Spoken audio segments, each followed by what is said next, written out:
फरमाते हैं कि मैं ना मजदूर लेने गया, बगदाद के चौक में मजदूर बैठे होते थे, तो मेरी उन मजदूरों में से ना एक नौजवान बच्चे पे नजर पड़ी। बड़ा कमजोर सा वजूद था, लेकिन चेहरे पर इबादत का निशान था। माथा बताता था कि नमाज का बड़ा ख्याल रखता है। मैं उसके करीब गया।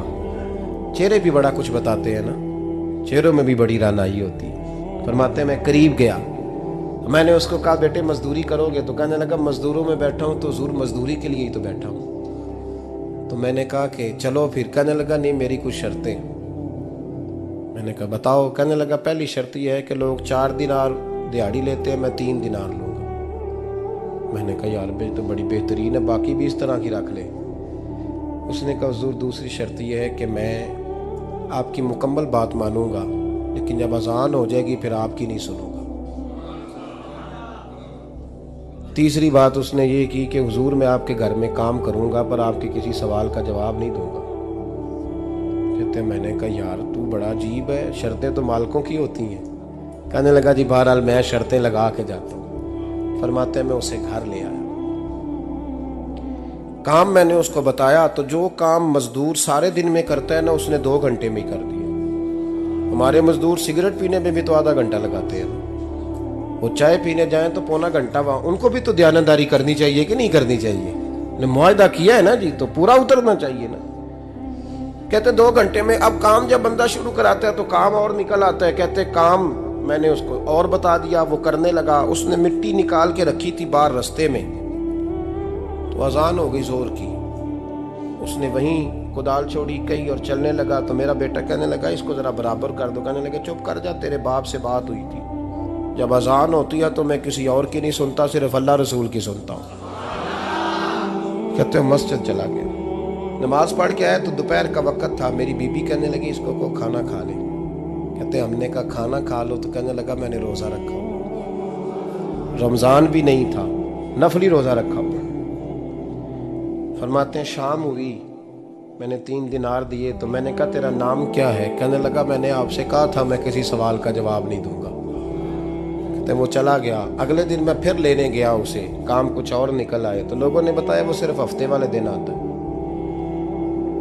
मैंने कहा क्यों? कहने लगे जी वो कहता है मेरा हफ्ते का खर्चा 3 दिनार है, जब 3 दिनार कमा लेता हूं तो बाकी सारा टाइम अल्लाह रसूल की जिक्र में गुजार दिया करता हूं। फरमाते हैं अजीब। अगले हफ्ते मैं फिर लेने गया, मैंने पूरा हफ्ता इंतजार किया कि काम उसी से कराना है। मैं जब गया तो मैंने कहा चलो। कहने लगा मेरी शर्तें याद है ना? और मैंने कहा याद है भाई साथ चल। फरमाते हैं काम कराया, 2-3 हफ्ते वो आता रहा। एक हफ्ते में गया तो लोगों ने कहा हुजूर आज नहीं आया। क्यों? कहने लगे बीमार हो गए। कहाँ घर है? कहने लगे बगदाद के कब्रिस्तान के पीछे जो कच्ची आबादी है उसमें रहता है। फरमाते मैं गया, दरवाजे पे दस्तक दी तो कहने लगा हुजूर आप हैं? दरवाजा खोला है, आ जाइए। फरमाते मैं अंदर गया तो मैंने कहा तुम्हें कैसे पता चला मैं आया हूँ? कहने लगा हुजूर अल्लाह वाले हो, आप नहीं आना था, वरना अमीर तो गरीबों का पता लेने कोई नहीं आते।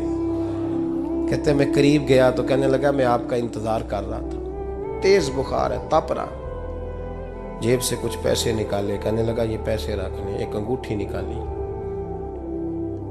कहने लगा हुजूर आज रात को मेरा इंतकाल हो जाएगा, इन पैसों का कफन खरीद के सुबह जनाजा पढ़ के मुझे दफन कर देना, और जब दफन करो तो ये अंगूठी लेके असर के बाद हारून रशीद के पास जाना। आप उसे कहना मैंने मिलना है पर वो आपको टाइम नहीं देगा। आप उसको आवाज दीजिएगा कि तेरी एक अमानत है मेरे पास, फिर वो आपसे मिलेगा तो अंगूठी दे दें, फिर आप मेरी तरफ से फारिग हैं। हजरत फरमाने लगे तेरा नाम? और कहने लगा हुजूर वक्त थोड़ा है, आज रात मैंने जाना है, बड़ी लंबी माफ़ी मांगनी है रब करीम से, अगर मुनासिब समझे तो मुझे अपने रब से तन्हाई कर दे दे। फरमाते हैं मैं आ गया पर उसकी बातों ने मुझे सारी रात सोने नहीं दिया।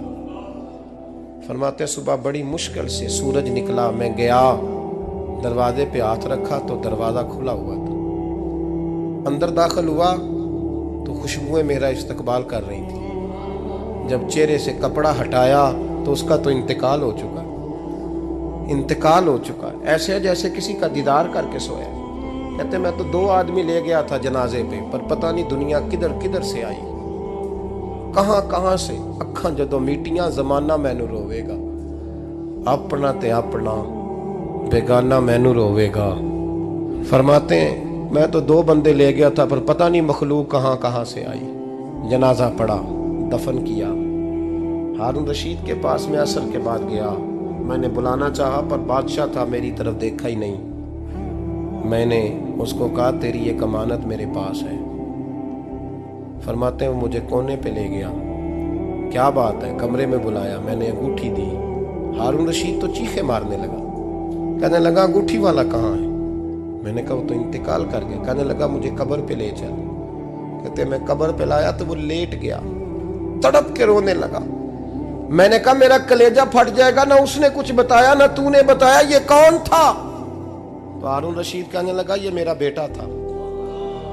मैंने कहा तेरा बेटा और मजदूर? कहने लगा हुजूर ये हजरत दाऊद ताई के पास बैठा करता था, उनका मुरीद था, मुझे रोज कहता था अब्बा तूने बड़ी दुनिया इकट्ठी कर ली है, मरते वक्त तुझसे टांगे समेटी नहीं जाएंगी, इतना हिसाब नहीं तू दे सकेगा। मैं इसको समझा देता, इसकी अम्मा समझा देती। ये रोज हमें कहता छोड़ दो, आ जाओ अल्लाह रसूल की बारगाह में झुक जाएं।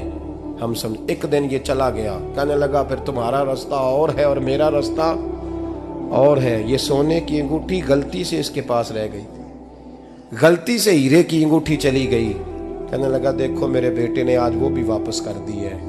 फिर तड़प के कहने लगा हारून रशीद था तो ये मेरा बेटा, पर मेरा मुर्शद निकला, मेरा पीर निकला। भाई जिंदगी तो बड़ी थोड़ी है ना। बाबा साहब ने कहा था उठ फरीदा सुत्या, और दाढ़ी आ गया पूर, अग्गा नेड़े आ गया, पिछा रह गया दूर। उठ फरीदा सुत्या खलकत वेखन जा, मते कोई मिल जाई बख्शिया ते तू ही बख्शिया जा।